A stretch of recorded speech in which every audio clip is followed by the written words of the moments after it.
Assalamu alaikum dear class 9th, welcome to Merit online class. Hope you all are fine. हम लोगों का जो third round है उसमें आपका जो सिलेबस है वो है unit number 9 transfer of heat energy, ठीक है। यूनिट नंबर 8 है और यूनिट नंबर 4 है, ठीक है। तो हम लोग यूनिट 9 से स्टार्ट करते हैं ट्रांसफ़र ऑफ हीट एनर्जी, ठीक है, या फिर ट्रांसफ़र ऑफ थर्मल एनर्जी। इसमें हम लोग बेसिकली पढ़ेंगे कि हमारे पास जो ट्रांसफ़र ऑफ एनर्जी, जो थर्मल एनर्जी है या फिर जो हीट है उसकी ट्रांसफ़र किस तरह से होती है, वो किस तरह से एक जगह से दूसरी जगह जो है वो मूव करती है, ट्रांसफ़र होती है। उसके बाद हम मेथड्स पढ़ेंगे कि किस तरह से हीट एनर्जी जो है वो ट्रांसफ़र होती है, बाय कंडक्शन होती है, कन्विक्शन होती है, रेडिएशंस होती है। उसके बाद हम application of thermal energy transfer पढ़ेंगे कि जो थर्मल एनर्जी ट्रांसफ़र है इसकी क्या एप्लीकेशंस हैं हमारी प्रैक्टिकल लाइफ में, ठीक है।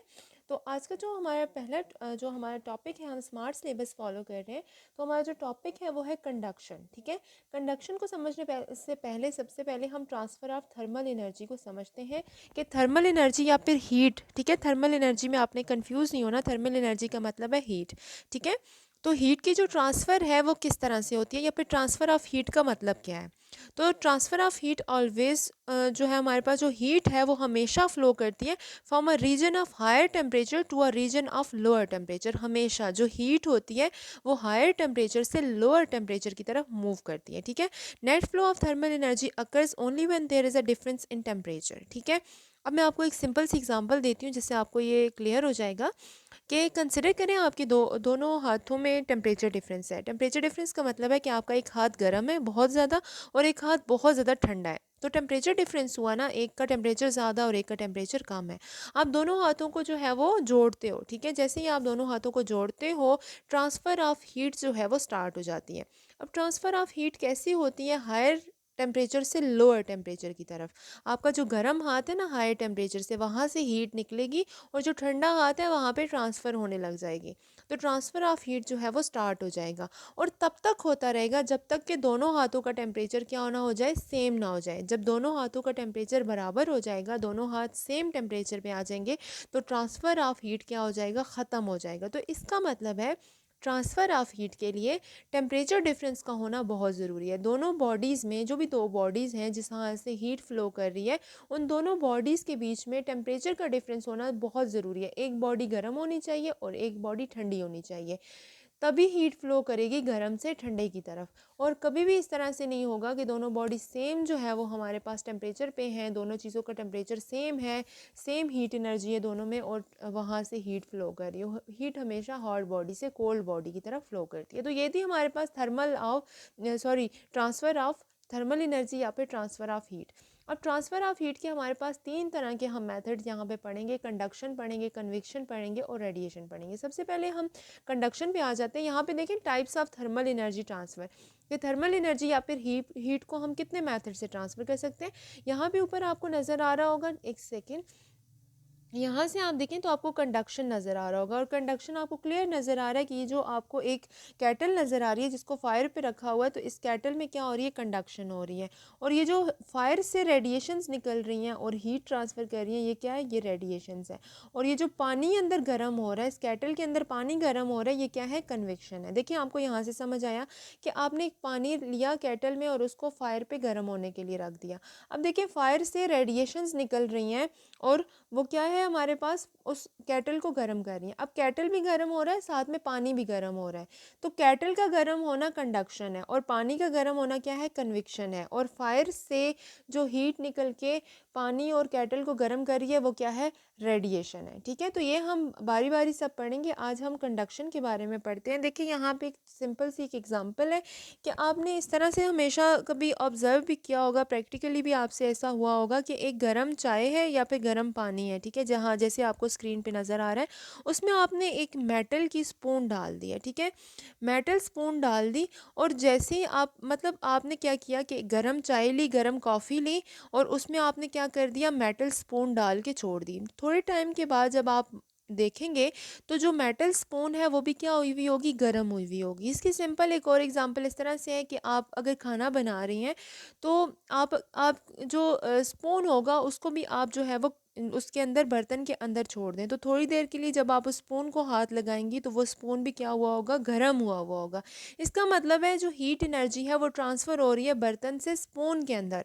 तो ये किस तरह से ट्रांसफ़र हो रही है, ये by method of conduction transfer हो रही है, कंडक्शन की वजह से जो है वो ट्रांसफ़र हो रही है। अब आपने देखा होगा कि बहुत सारे आपके घरों में जो बर्तन होते हैं उनके जो हैंडल्स होते हैं वो जैसे ही आप मतलब अगर कोई केटल है या फिर कोई भी इस तरह से बर्तन है, तो जैसे ही आप उसको फायर पे रखते हो तो उसका जो हैंडल है वो भी गर्म हो जाता है, जिसकी वजह से हैंडल के ऊपर अक्सर वुड लगी हुई होती है या प्लास्टिक लगी हुई होती है उसको गर्म होने से बचाने के लिए।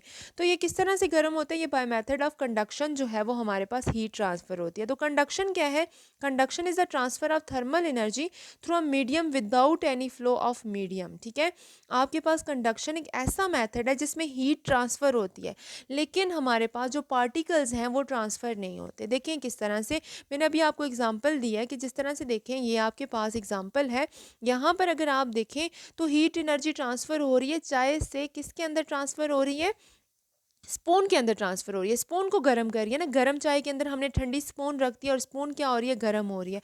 तो ये जो स्पून है देखें, ये चाय किसको गर्म कर रही है, स्पून को गर्म कर रही है, लेकिन चाय खुद तो ट्रांसफ़र होके नहीं जा रही ना। ऐसा तो नहीं है कि चाय स्पून के अंदर ट्रांसफ़र होके जा रही है, चाय नहीं ट्रांसफ़र होके जा रही, सिर्फ हीट एनर्जी ट्रांसफ़र होके जा रही है। तो ऐसा मेथड जिसमें मीडियम ट्रांसफ़र ना हो, सिर्फ और सिर्फ हीट एनर्जी ट्रांसफ़र हो, तो ऐसे मेथड को हम क्या कहते हैं, हम कंडक्शन कहते हैं। ठीक है, तो यहाँ पे देखें आपके पास conduction is a transfer of thermal energy through a medium without any flow of medium, जिसमें मीडियम फ्लो नहीं करता, लेकिन हमारे पास क्या होता है कि हमारे पास जो हीट एनर्जी है वो ट्रांसफ़र हो रही होती है।